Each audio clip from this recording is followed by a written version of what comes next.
Welcome back to the deep dive. Today we're doing something pretty specific. We have a mission. Yeah. We're going to decode the AIDA Imaging HD-X3L IP67 POV camera. So our goal is to get past the product page and give you some real actionable knowledge on this thing. Exactly. And what we're really looking at here is a solution for some extremely high demand, very space-constrained recording situations. Right. I mean, its core promise is simple. You get professional 1080p 60 video, but in a size that, standard cameras just can't even touch. Okay, so let's start right there with the physical reality. This thing is tiny. It really is. We're talking a footprint that's roughly 2 inches wide, 2 inches tall, and about 3¼ inches deep. It's basically designed to vanish. And that minuscule size is what unlocks all the versatility.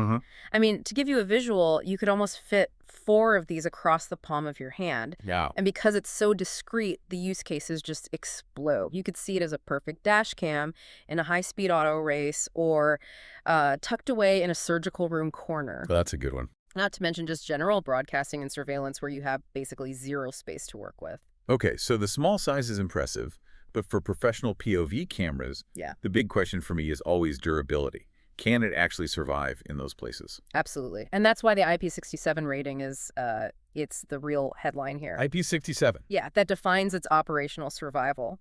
IP67 means it's fully protected against dust, moisture, and crucially, you can submerge it in water. For how long? Up to about 3.3 feet for 30 minutes. You could literally hose this thing down after a muddy race and it would be fine. It is built for hostile, wet environments. Okay, so moving past the shell, let's talk optics.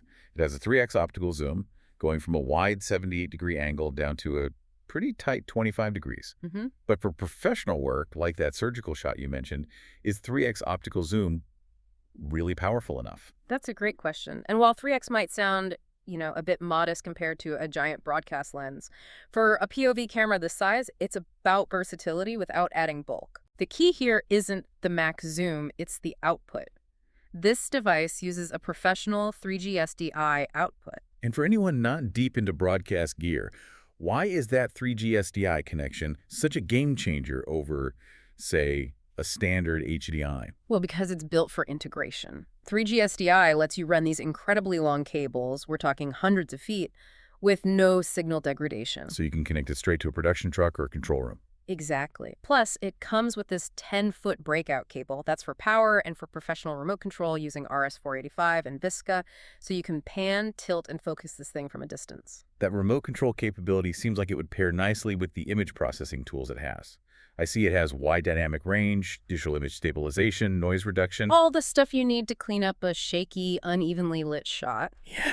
And flicker detection. And speaking of things you need, there's this fascinating bit of market context in the source material for anyone actually think about buying one. Since October 9th, 2025, AIDA has included a 15% tariff on all their products. So that current price of $565 already has that cost factored in. That's a really vital piece of information when you're comparing prices. It is. Right. And just to round out that buyer confidence angle, the vendor also confirms things like free USA shipping, a solid 2-year warranty, and free lifetime technical support. And they always ship with the latest firmware, which is a nice touch. It is.